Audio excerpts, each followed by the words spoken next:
Wildlife photography is my passion and I have developed it since from 7 years.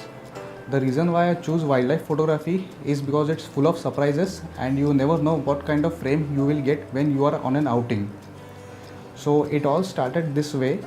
Once when I was standing near my house, I was observing one spider which was hanging along a web, and suddenly a bird came hovering from nowhere and it ate the spider.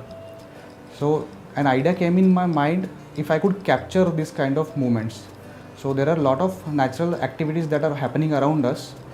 So this is the where my fascination for wildlife started, and I tried capturing such kind of movements in nature.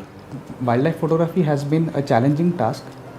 So for taking photos of small birds, it is sometimes difficult to get their close shots of their feathers, as they tend to move from one place to another, and sometimes they are in low light conditions.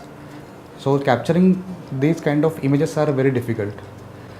Even wildlife photography sometimes has been adventurous to me many times, because for getting rare and elusive mammals and birds, we have to climb mountains, we have to do forest treks, we have to go through leech bites, and there are many other challenges that we need to face.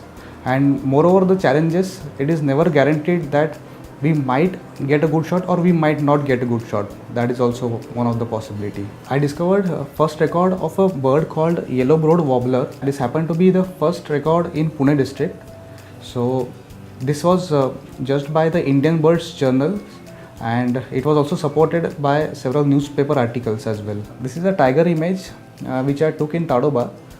This is the image which got selected in BBC Wildlife Calendar for the month of May 2019. This is an image of fan-throated lizard with which I won an international photography competition which was held by Bulgarian Industrial Committee in 2018. So one message I would like to convey to all my viewers: if you have any liking for your hobby, then you must follow it with passion and dedication, so that you will start liking it more definitely.